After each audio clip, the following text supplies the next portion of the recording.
우리 옆에 분에게 또 뒤에 분들에게 "우리는 예수님의 제자입니다." 우리 한번 인사할까요? 오늘은 예수님의 제자들이라는 제목으로 두 번째로 그렇게 말씀을 나누려고 합니다. 예수님께서 12 명의 제자를 부르셨습니다. 그중에 반이 어부였습니다. 예수님께서 제자들을 선택하는 기준은 세상적인 기준과 참 많이 달랐습니다. 세상에는 직원을 선택할 때에 참 조건들이 까다롭습니다. 똑똑해야 되고 또 학벌도 좋아야 되고 뿐만 아니라 능력이 있어야 합니다. 그렇지만 이 예수님은 이런 기준으로 제자들을 뽑지 않았습니다. 예수님의 제자들을 뽑는 기준은 한마디로, 저번 주 설교를 딱 요약하면은 한 이 문장으로 요약하면은 이렇습니다. 부족함이요, 가능성이요, 결단력이 있어야 됩니다. 이 세 가지를 보고 예수님이 제자들을 뽑았지요. 왜 예수님께서 똑똑하고 학벌 좋고 능력 많은 사람이 아니고 한결같이 이렇게 부족한 사람들을 뽑으셨느냐? 제가 저번 주에 소개를 해 드리지 못했던 성경 구절 하나, 그걸 빼먹었던 게 주일 내내 '이거 꼭 말씀을 드려야 되는.' 했던 말씀이 있습니다. 그 말씀이 뭔가 하니 고린도전서 1장 26 절에서 28절 말씀입니다. 고린도전서 우리 다 같이 한번 읽어 볼까요? 앞에 여기 예 화면에 나와 있습니다. 다 같이 시작. "이제들아 너희를 부르심을 보라. 육체를 따라 지혜로운 자가 많지 아니하며 능한 자가 많지 아니하며 문벌 좋은 자가 많지 아니하도다. 그러나 하나님께서 세상에 미련한 것들을 택하사 지혜 있는 자들을 부끄럽게 하려 하시고 세상에 약한 것들을 택하사 강한 것들을 부끄럽게 하려 하시며 하나님께서 세상에 천한 것들과 멸시받는 것들과 없는 것들을 택하사 있는 것들을 폐하려 하시나니." 아멘, 아멘. 저와 여러분들이 하나님의 자녀가 되고 예수님의 제자가 되는 조건이요, 첫 번째가 부족함입니다. 부족했기 때문에 하나님께서 우리를 선택하신 것입니다. 아멘. 아멘. 그럼 왜 그렇게 부족한 사람들을 선택하셔야만 했던가?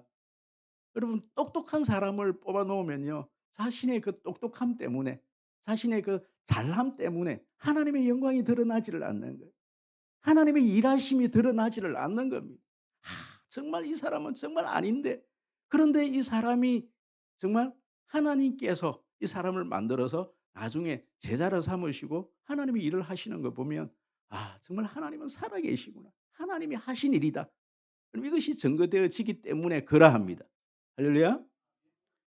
여러분, 시몬, 갈대 같은 이 시몬을 하나님께서 선택하셔서 반석으로, 베드로로 반석으로 만드셨습니다.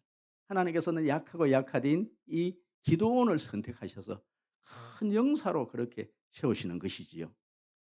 여러분, 저와 여러분들이 부족함 때문에 또 가능성 때문에 우리의 결단력 때문에 오늘 이 자리에 있게 되었고 하나님의 제자가 된 줄 믿습니다. 그렇다면 오늘은 이 예수님께서 이 제자들을 이렇게 부족한 사람들을 불러 놓고 이제 예수님께서 이 제자들을 정말 제자로 만들어가는 그 과정에서 이제 이 제자들과 하는 대화 속에서 이제 오늘은 이 제자가 어떠한 사람이 제자인가? 예수님은 이 제자들에게 무엇을 가르쳐 주고 싶어 하셨는가? 사실 예수님은요, 공생의 3년, 어떤 분이 그런 말씀을 하시더라고요. 사실 예수님은 이 고난 주간 일주일, 그리고 십자가에 못 박히시고 3 일에 부활하는 그 사건만 있어도 충분히 구원 사역을 이룰 수 있다. 그런데 굳이 예수님께서 3 년이라는 세월이 필요했을까? 어느 신학자가 그것을 그런 말씀을 하시더라고요. 왜 예수님은 굳이 3년 동안 그렇게 이 세상에 사시면서 그렇게 공생애의 삶을 사셨을까? 뭐 여러 가지 어떤 뭐 설교 사역, 뭐 치유 사역, 예수님의 3대 사역이 그런 사역 아닙니까? 그중에서 제일 중요한 사역이 제자 삼는 사역. 12 명의 이 제자를 만들어 내기 위해서, 이 제자를 양육하기 위해서 예수님은요, 공생의 3 년이 필요했던 겁니다. 그렇다면 이 예수님은 이 제자들에게 어 무엇을 가르치기를 원했고 이 제자들이 어떤 삶을 살기를 원했던가? 저는 오늘도 예수님의 제자들이라는 제목으로 한 세 가지로 여러분들과 말씀을 나누려고 합니다. 첫 번째는 예수님의 제자는요, 신앙 고백이 있어야 합니다. 예수님의 이 제자들은 한결같이 신앙 고백이 되어져야 합니다. 사실 우리가 사복음서를 우리가 이렇게 설교 말씀을 들을 때는요. 반드시 오늘 이 본문만 읽을 것이 아니라 다른 복음서 이 사복음서에 나타난 그 말씀을 꼭 병행해서 그렇게 읽어야 합니다. 사실 신앙 고백에 대해서는 오늘 이 누가복음 저는 사실 오늘 이 본문 이 성경 본문을 누가복음을 선택했던 이유는 두 번째 되지 세 번째 되지 때문에 이 본문을 선택했지 사실은 이 신앙 고백에 있어서는 마태복음이 훨씬 우리들에게 정확한 정보를 우리에게 전달을 해 주고 있습니다. 그래서 우리는 마태복음에 나타난 이 똑같은 본문을 조금 읽을 필요가 있는데요. 마태복음 16장 13 절에서 19절 말씀 조금 길기는 해도 우리가 다시 한 번 더 한 목소리로 읽어 보도록 하겠습니다. 시작. 예수께서 빌립보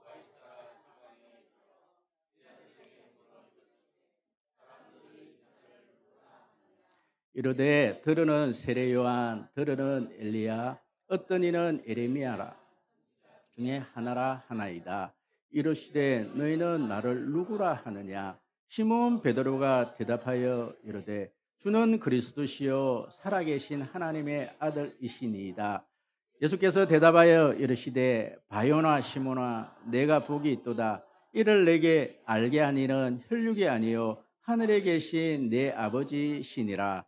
또 내가 내게 이르노니 너는 베드로라. 내가 이 반석 위에 내 교회를 세우리니 음부의 권세가 이기지 못하리라.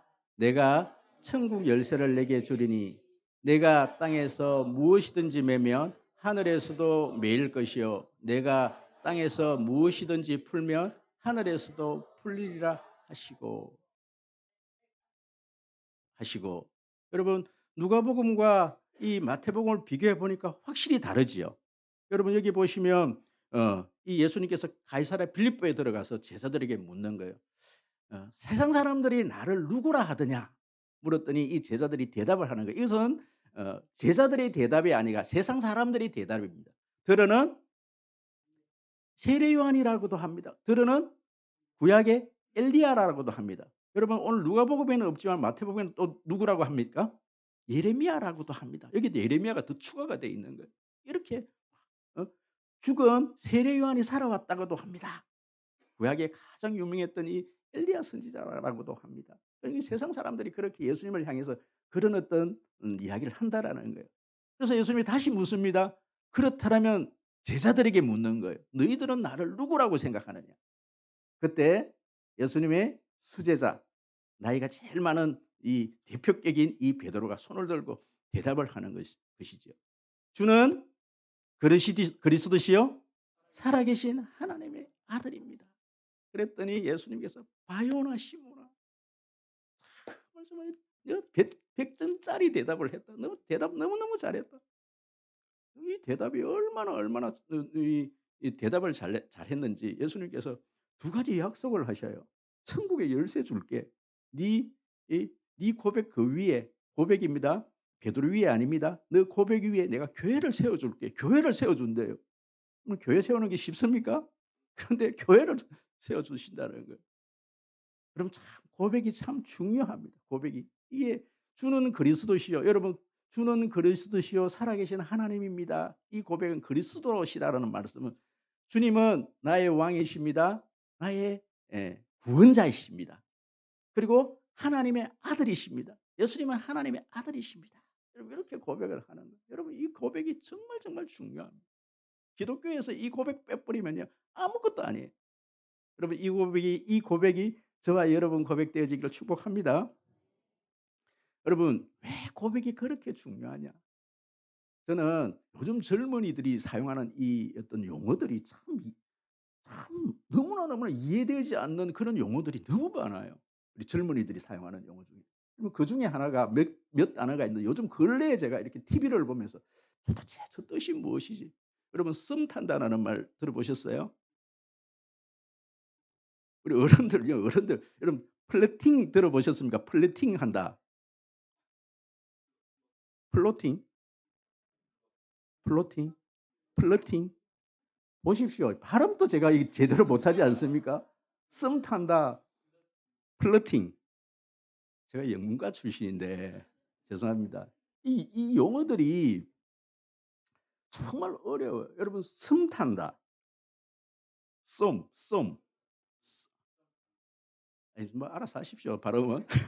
제가 밀양 사람입니다. 밀양 사람 이 시옷 발음 잘 안 되고 뭐 어머니 발음 잘 안 되는 거 여러분 잘 아시지 않습니까?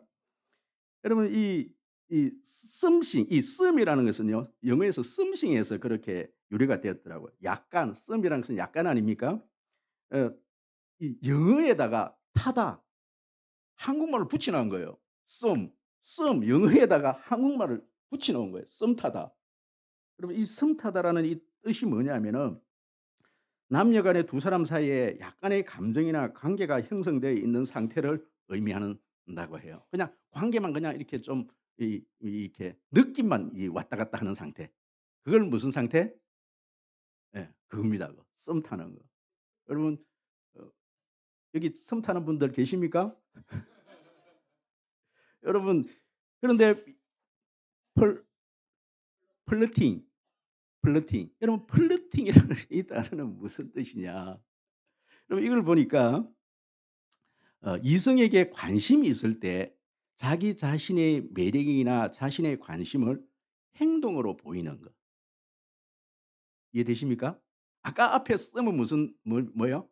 감정만 왔다 갔다 하는 거, 느낌만 왔다 갔다 하는 거. 그런데 그 느낌 이후에 자신이 무슨 어떤 행동을 하는 거. 그럼 이 쉽게 얘기하면요. 아주 쉬운 그 인터넷에서 그렇게 돼 있습니다.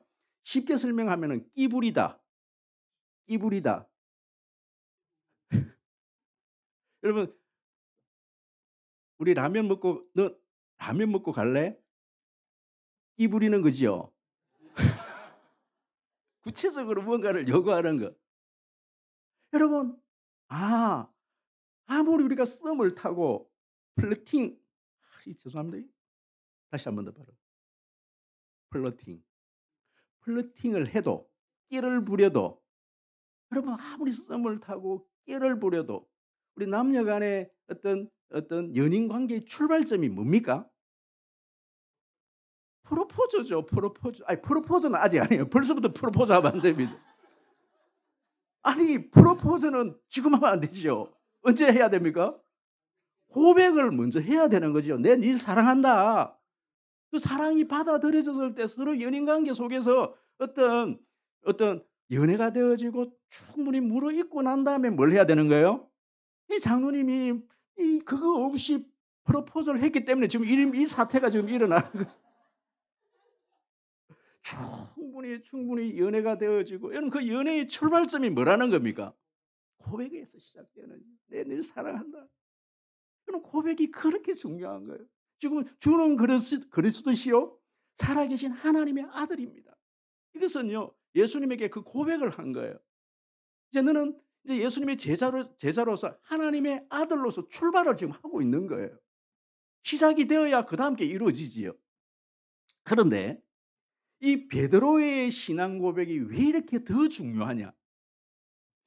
여러분 예수님께서 십자가에 죽으심이 제목이 두 가지가 있었습니다. 여러분 그 두 가지가 뭡니까?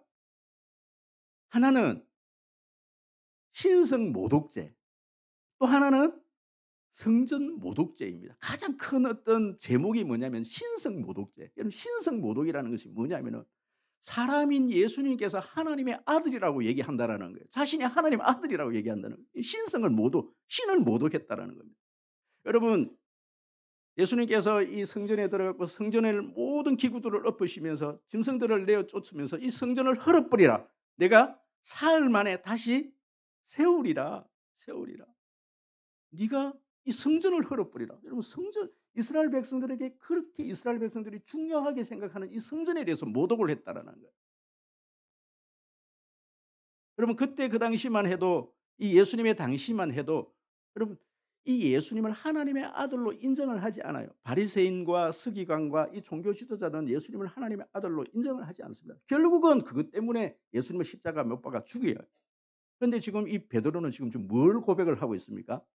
주는 그리스도시요 하나님의 하나님의 아들입니다.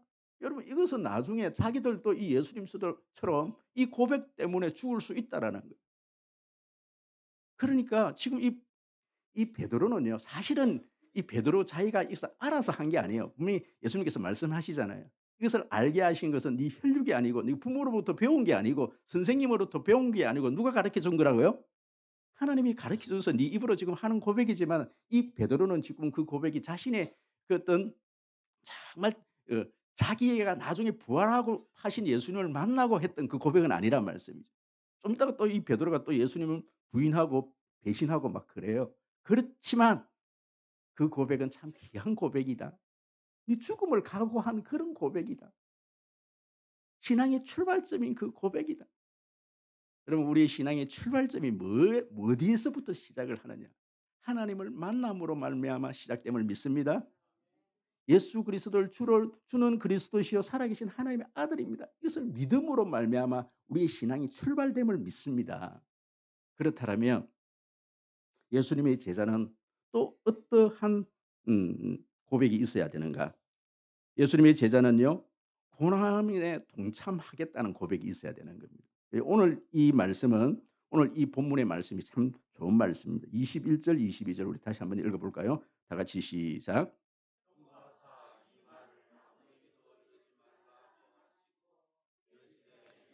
많은 고난을 받고 장로들과 대제사장들과 서기관들에게 버림받아 죽임을 당하고 제3 일에 살아나야 하리라 하시고 여러분 사실은 이 말씀도요. 이 마태복음을 조금 더 뒤쪽을 보시면 아까 우리가 읽었던 그 본문을 뒤쪽을 보시면 이런 내용이 나옵니다. 베드로가 예수를 붙들고 항변하여 이르되 주여 그리 마옵소서 이 일이 결코 일어나지 아니하리이다. 예수께서 돌이키시며 베드로에게 이르시되 사탄아 내 뒤로 물러가라. 너는 나를 넘어지게 하는 자로다. 내가 하나님의 일을 생각하지 아니하고 도리어 사람의 일을 생각하는도다. 여러분 조금 전까지만 해도요. 주는 그리스도시요 살아계신 하나님의 아들입니다. 이 고백을 하고 이 베드로가 예수님께 극찬을 받고 또 약속 두 가지까지 받지 않습니까? 천국의 열쇠까지 줄게. 내가 교회를 세워 줄게. 그런데 그 뒤에서 예수님께서 이 말씀을 하신 거예요. 내가 장차 많은 고난을 받고 장로들과 대제사장들과 서기관들에게 버림받아서 내가 죽을 것이다. 내가 죽겠다. 죽을 것이다. 그러니까 베드로가 여러분 이 마태복음을요 보시면요. 베드로가 예수를 붙들고 항변하여 붙들고 안 된다고 항변했다 그것은 강하게 예수님을요 안 된다고 얘기하는 거예요. 그러면 이 붙들고 항변하다 이것은요 굉장히 강한 의조입니다. 강하게 안 됩니다, 안 됩니다. 절대 그럴 수 없습니다. 여러분 예수님의 이 제자 이 베드로는요 지극히 상식적인 선에서 이야기를 하고 있어요. 여러분 사실 제자가 선생님이 죽으러 간다 그러는데 고난 받는다 그러는데 어느 제자가 "예 예수님 잘 가십시오." 여러분 이렇게 할 제자가 어디 있습니까? 당연한 이야기를 지금 하고 있지 않습니까 베드로는? 안 되지요. 예수님 그럴 수 없습니다.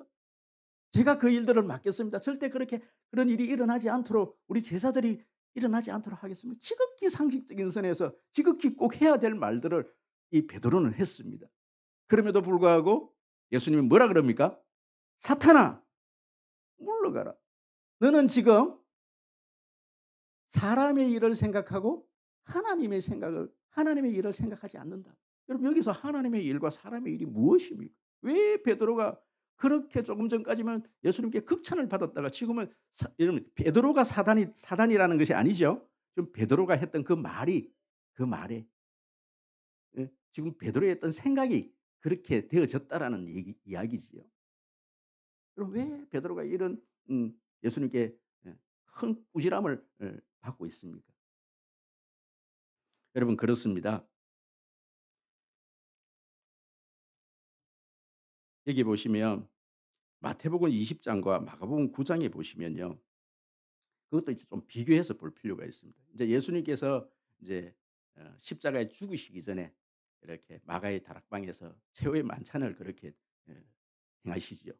그때 보면 이 마태복음에서는 이 요한과 안드레 세베대의 아들 요한과 이 안드레의 어머니가 찾아와서 이 예수님께 청탁을 했다 되어 있고요. 또 마가복음에서는 이 요한과 이 안드레가 직접 예수님께 이야기를 했다고 그래요. 무슨 이야기를 하냐면은 예수님께서 좀 있으면 이제 왕에 오르실 텐데 왕에 오르면 우리 아들 두 아들 그건 어머니가 부탁하는 거죠. "우리 아들 두 아들을 좌편에 우편에 좀 앉게 해 주십시오." 여러분 그것은 뭐냐면 왕이 되면 좌정성 우정성에 좀 앉혀 주십시오. 이 이야기를 했다라는 거예요.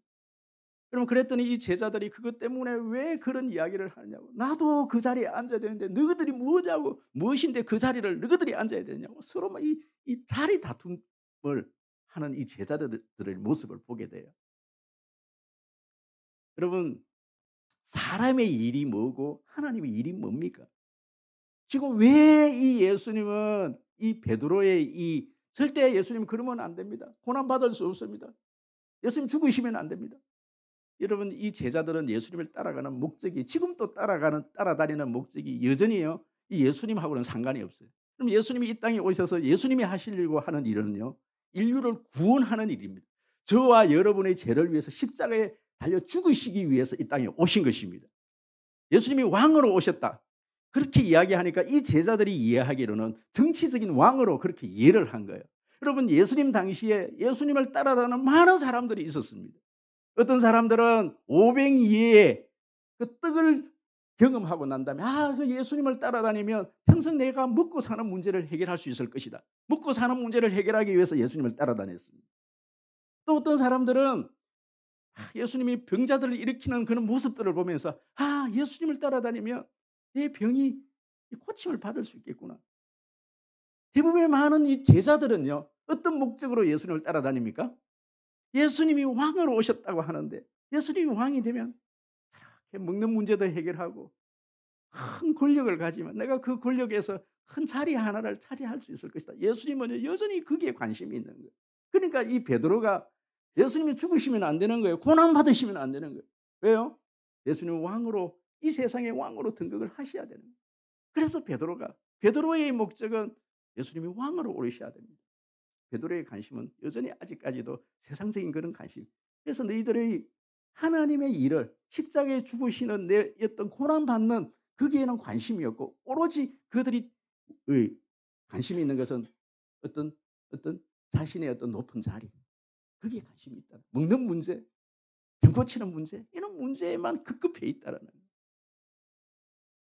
여러분 로마서 8장 17 절에서 18 절에 보면 자녀이면 또한 상속자 곧 하나님의 상속자예요. 다 같이 한번 읽어 볼까요? 시작. 자녀이면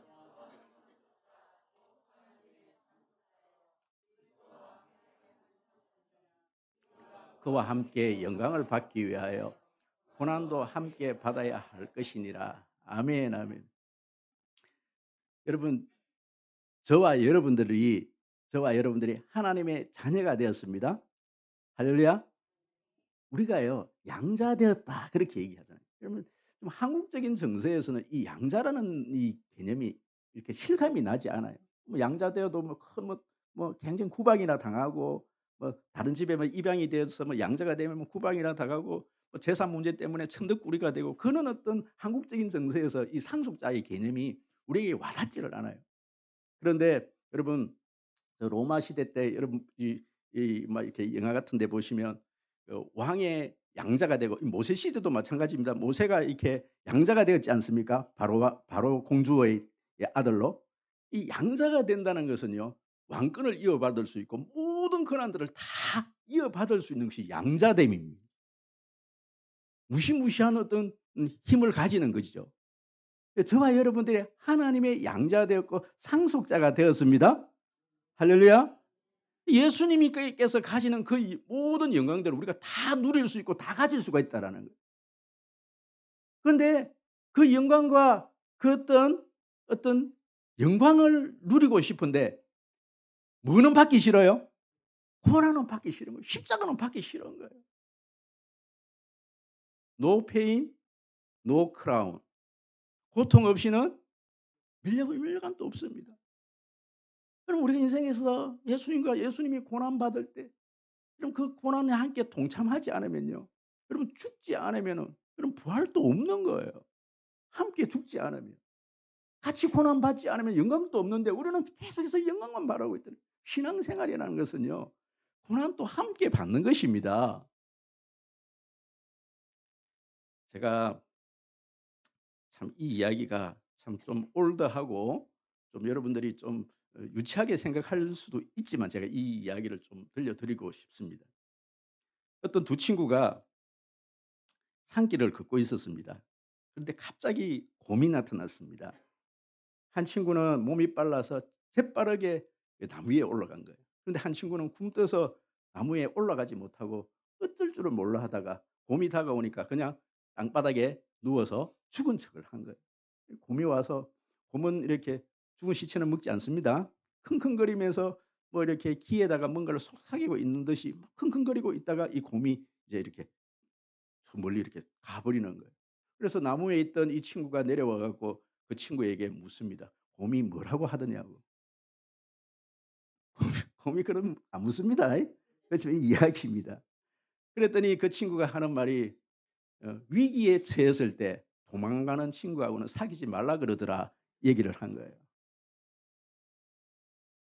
여러분 사실은 오늘은 이 자리에 제 오랜 친구가 이 예배 시간에 좀 이 자리에 앉아 있어요. 서울에서 내려와서 크리스마스 때 한번 참석하고 사실 저 친구를 위해서 제가 고등학교 때부터 기도를 했어요.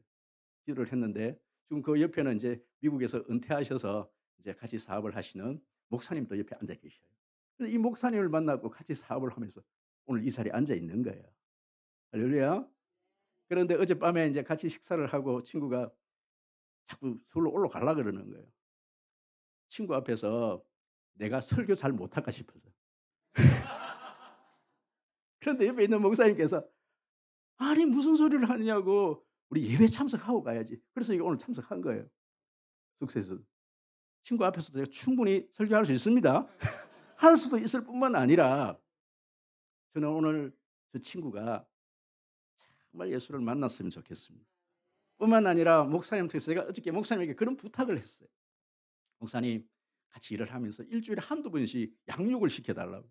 말씀도 가르쳐 주고 그 친구한테는 열심히 배우라고. 제가 왜 이 얘기를 하냐면요. 사실 저 친구는요.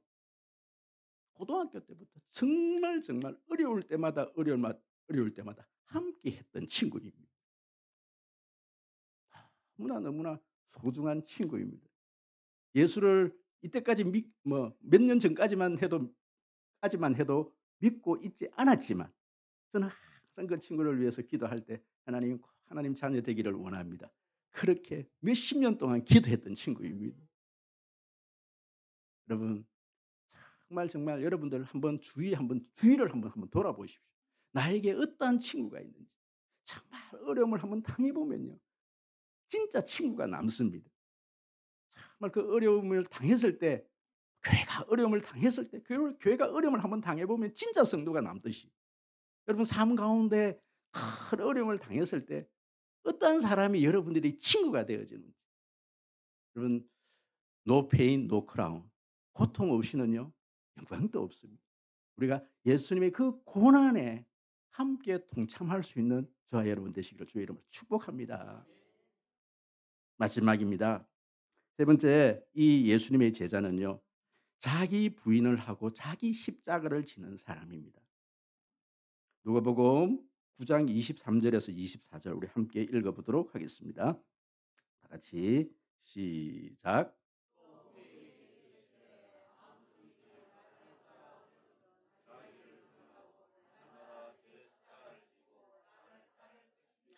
누구든지 제 목숨을 구원하고자 하면 잃을 것이요 누구든지 나를 위하여 제 목숨을 잃으면 구원하리라. 아멘. 아멘. 참 성경을 읽다 보면 우리가 상식적으로 이해되어지지 않는 역설적인 진리가 참 많이 있습니다. 오늘 본문 24 절이 그중에 하나입니다. 누구든지 내 목숨을 구원하고자 하면 잃을 것이요 누구든지 나를 위하여 제 목숨을 잃으면 구원하리라. 참 이해되지 않는 그런 성경이죠. 요한복음 12장 24절 말씀도 바로 역설적인 진리 중에 하나입니다. 한 알의 밀이 땅에 떨어져 죽지 아니하면 한 알 그대로 있고 죽으면 많은 열매를 맺느니라. 죽는데 어떻게 많은 열매를 맺느냐는 거예요. 이 역설적인 진리라 그렇게 이야기를 하지요. 여러분 그렇습니다. 사실 이 역설적인 진리 이것은 참 예수를 믿지도 않고 성격을 모르는 우리나라의 어떤 영웅 중에서 이수신 장군이 했던 말이기도 합니다. "누구든지 내 목숨을 구원하고자 하면 잃을 것이요 나를 어 나를 위하여 제 목숨 이름을 살리라."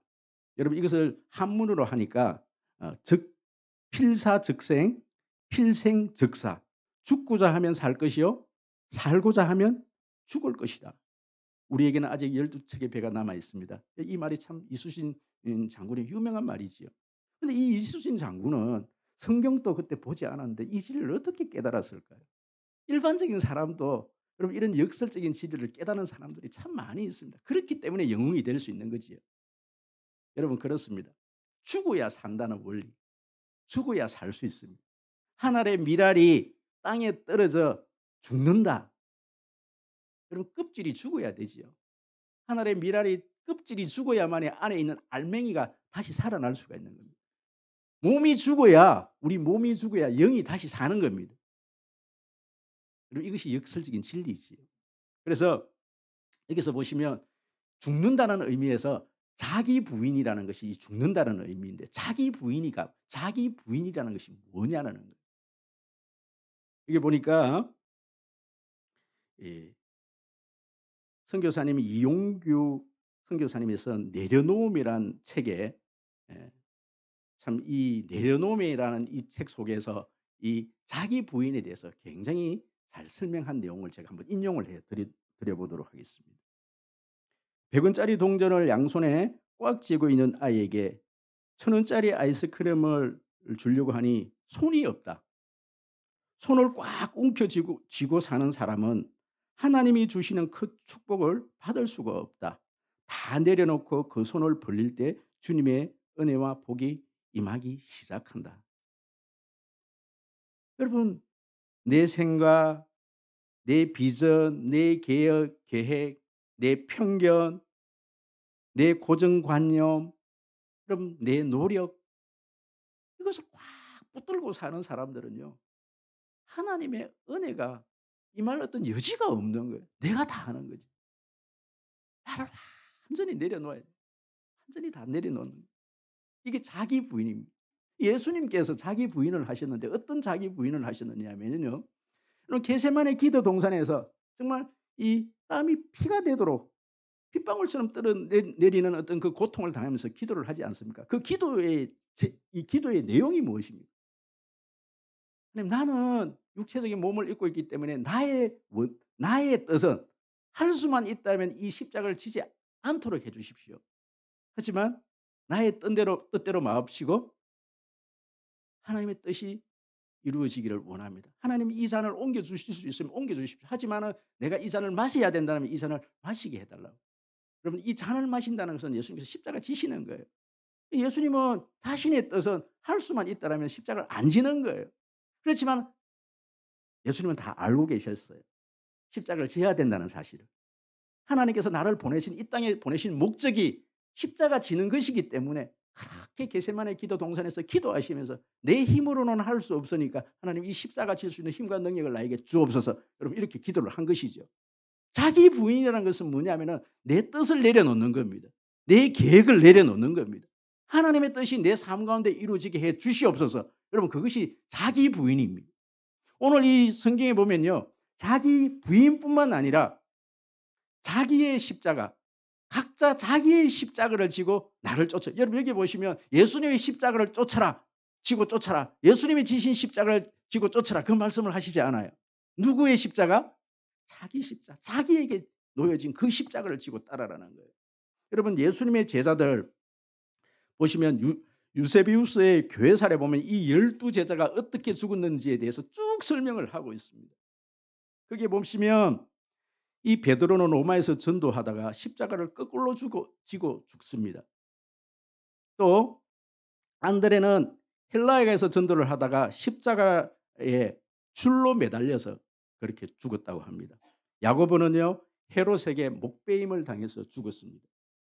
이 요한은 이 기름 가마에 펄픈 기름 가마에 이 요한을 던졌는데 어찌하다 보니까 그 기름 가마에서 그냥 탈출을 하게 돼요. 그러고 난 다음에 이 patmos에 가 갖고 그냥 평생 이 요한계시록 이걸 쓰면서 목숨을 다하고 죽은 사람은 이 요한밖에 없어요.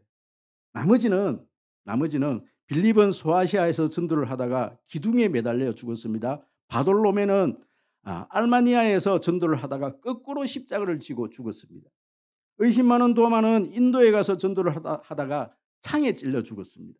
마태는 이디오피아에 가서 전도하다가 목베임을 당해서 죽었습니다. 알페오의 아들 야고보는 성전 꼭대기에서 그렇게 던짐을 당해서 죽었다고 합니다.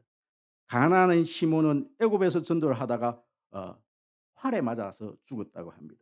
야고보 동생 이 유다는 파사에서 전도를 하다가 활에 맞아 죽었습니다. 가룟 유다의 대신으로 뽑힌 이 마띠아는 이디오피아에서 전도를 하다가 그렇게 죽었다고 합니다. 요한 빼놓고 전부 다 순교를 당해 죽은 것이죠. 그럼 오늘날 예수님께서 아니 하나님께서 저와 여러분에게 이렇게 죽으라고 말씀하십니까? 여러분들께서 골고다에서 지신 예수님께서 지신 그 십자가를 여러분들도 그렇게 못 박히고 그렇게 죽으라고 말씀하십니까? 그 십자가는 골고다 위에서 지신 그 십자가는 예수님께서 지셔야 되는 십자가예요. 아무도 그 십자가는 질 수가 없습니다. 그건 예수님만 질 수 있는 것이에요. 이 12제자가 진 이 십자가 12제자만 질 수 있는 것이지요. 물론 오늘날도 우리도 순교도 할 수 있습니다. 그것은 자기 십자가인 것이죠. 자기 십자가인 것이죠. 어느 집사님께서 카톡 위에 이런 어떤 이야기를 하나 올려놨더라고요. 어느 시골에서 어느 여집사님께서 너무 인생이 고달프고 힘들으니까 이런 기도를 했다고 합니다. 하나님, 내 십자가 너무 무겁습니다. 이 십자가 좀 가볍게 해주십시오. 좀 잘라주십시오. 그래서 예수님께서 계속 그 십자가를 잘라줬대요. 그런데 꿈을 꿨대요. 바로 이제 천국이 바로 눈앞인데 이제 요단강이겠지요. 이 강을 건너야 되는데 각자 자기가 짊어지고 온 그 십자가를 그 강 위에다가 턱 걸치고 사다리 삼아서 이렇게 건너가야 되는데 다른 음, 사람의 그 십자가를 로는 건너갈 수가 없는 거예요. 자기 십자가를 걸치고 그 강을 건너가야 되는데 이 여집사님은 내 십자가가 너무 무거우니까 너무 기니까 자꾸 잘라달라고 했던 거예요.